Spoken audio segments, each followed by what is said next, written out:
Sometimes you think you know all there is to know about the world. Everything has its place. Everything is as it should be.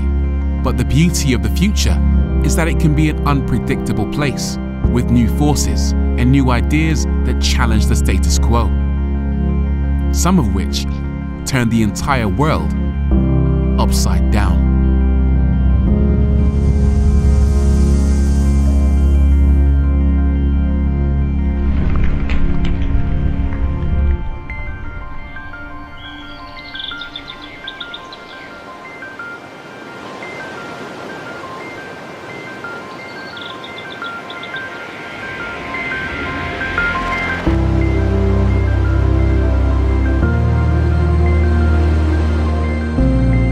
This is the Purosangue, a Ferrari designed not for the racetrack, but for families. Ferrari, the icon of the sports car world, is doing something that 10 years ago we'd never imagined. Delivering its first ever car with 4 doors and 4 full-size seats and an interior dripping in luxury, flipping the world truly on its head. Some people would say that this car is a cynical attempt by Ferrari to cash in, to capitalize on the success of the Lamborghini Urus. And yeah, I was one of those people. I thought this was going to be aimed at people with more money than sense, and that it would follow the same dry format, that Ferrari would cram in a twin turbo V8 with a torque converter and 48-volt active roll stabilization, you know, standard rules. But then I had a closer look at the thing, and it seems Ferrari have torn up the rulebook completely. The name Purosangue translates from Italian as pureblood, an odd choice for an SUV you might think, but then it does use a thoroughbred Ferrari engine, the 6.5-litre naturally aspirated V12 borrowed from the 812 Superfast. Here it makes 725 horsepower, so it goes like a Ferrari, and it sounds like a Ferrari. Plus, because they've used their 7-speed dual clutch transmission, the gear changes are lightning quick. Yeah, this is a proper prancing horse. But while this might feel like Ferrari turning the world of SUVs on its head, cynics will point to the fact that while the Purosangue trumps its rivals for peak power, Ferrari's effort is actually down on torque, with 716 Nm versus 850 in the Urus and 900 in the DBX 707. But you know what? I don't think those particular numbers matter because it's still ridiculously quick. 0 to 62 in 3.3 seconds. I mean, that's as quick as you're going to accelerate in any SUV out of the factory. Top speed, 194 miles an hour, top of the class, and 0 to 124 miles an hour in 10.6 seconds. By my maths, that's over a second quicker than the Urus Performante and the DBX 707. It's an animal.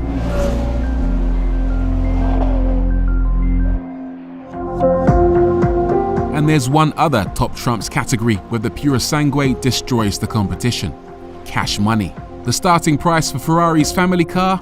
£313,000. That's more expensive than even the Rolls-Royce Cullinan, but that's the price you pay for exclusivity. The Urus is based on an Audi, the fastest Cayenne is based on the slowest Cayenne, and the DBX borrows its engine from a Mercedes. This is an original design not based on lesser cars donated from a parent company. And in this world, that counts for an awful lot, as does design. So let me give you a quick whistle-stop tour around the Purosangue. The first thing you notice about this car is that it's split into 2 distinct sections, a body-colored upper section and a black lower section, which almost gives you the impression the body is bolted to the chassis. The face itself is typical Ferrari in the modern era, so it has a lot in common with the Roma, SF90 and the 296 GTB. But, whisper it, I think this car is prettier than all of those. It just has an amazing stance, a really good profile, and it's just a brilliant thing to look at.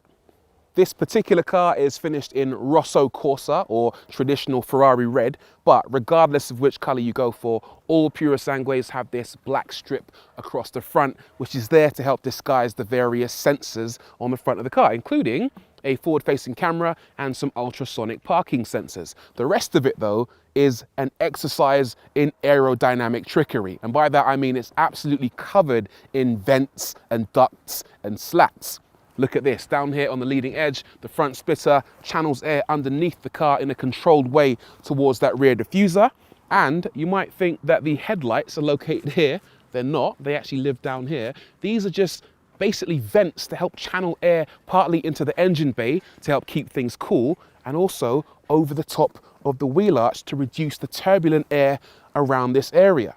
Typically on this kind of SUV, the wheel arches are in place to provide an air of ruggedness and protection from the elements, but on the Purosangue, that's completely different. These are all about aero. Notice on the front edge, this open section helps to channel air around these 22-inch wheels at the front, 23s on the rear, and then the rear edge helps to keep the air concealed along the side of the car. Beautiful to look at and absolutely fascinating.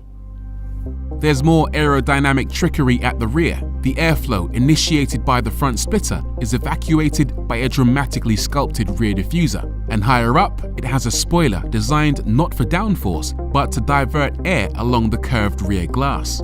This, according to Ferrari, eliminates the need for a wiper. As for the boot, it's a fairly good size, with good underfloor storage, an adjustable partition, and naturally, an electrically operated boot lid.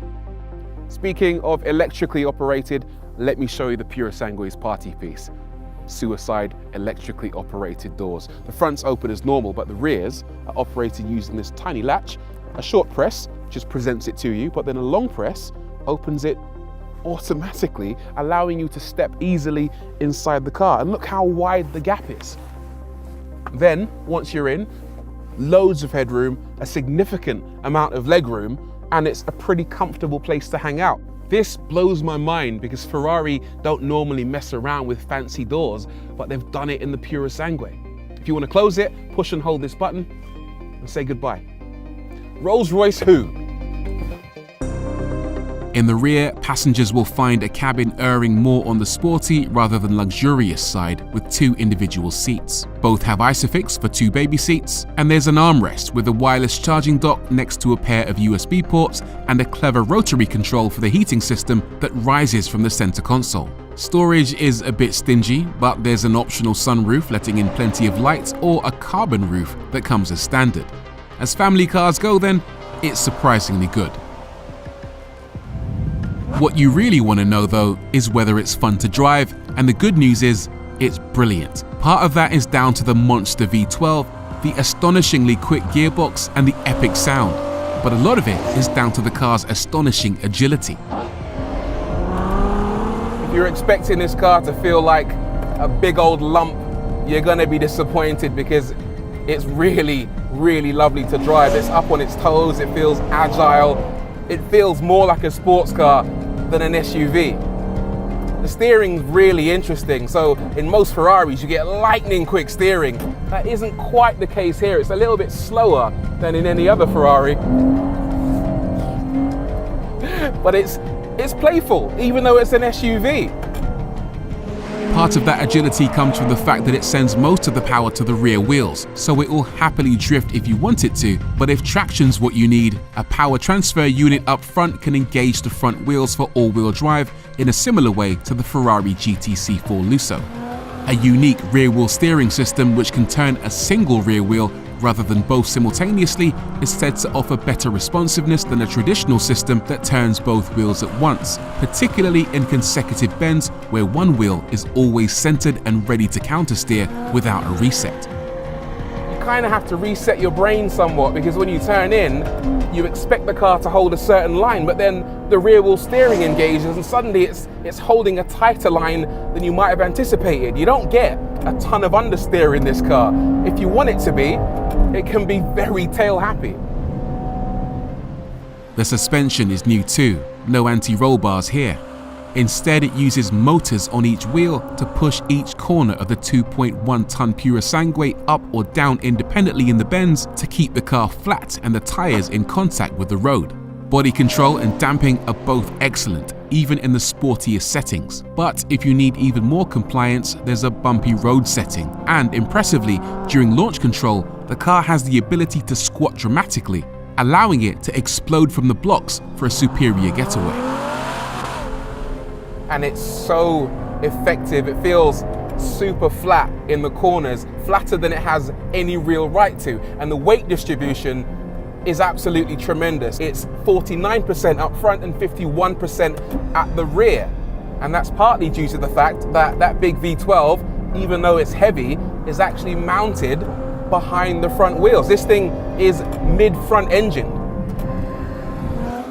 Obviously, one of the big questions about the Puro is it worth the astronomical price?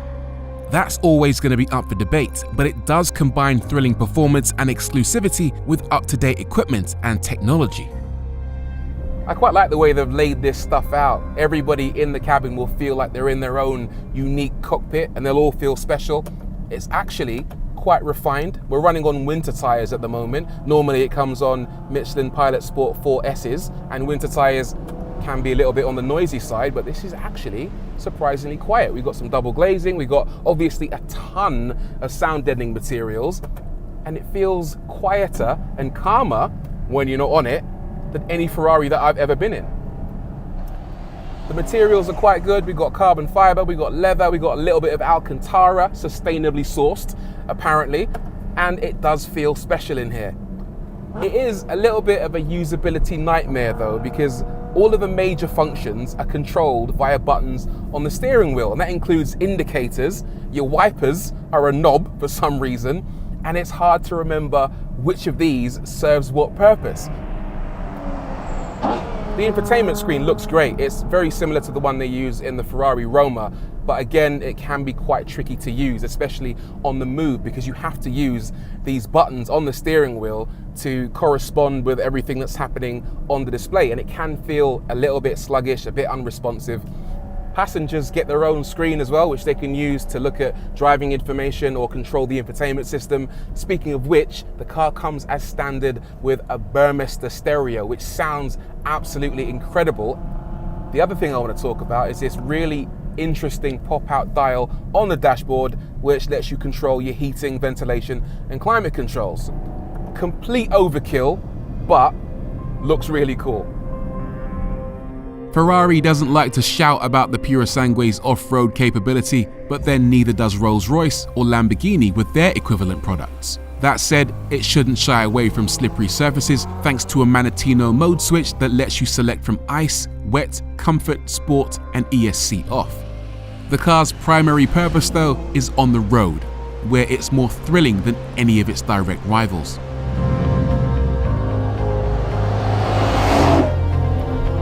The cynic inside me didn't really want to like this car. When I first heard about it, I thought Ferrari were too late to the game and they were just going to do what everyone else did, except in red. I was wrong. This thing has changed the game.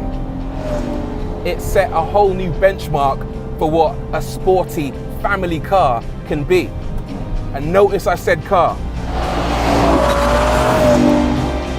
It's perhaps not as good an all-rounder or as practical as the Urus, perhaps not ultimately as comfortable as a Bentley Bentayga, or as ostentatiously luxurious as a Rolls-Royce Cullinan, but not one of its rivals can match it for driving pleasure. The combination of that V12, the performance, the noise, the spectacular looks, and the absolutely unrivaled agility mean that Ferrari has, without doubt, turned this bizarre corner of the automotive world completely on its head.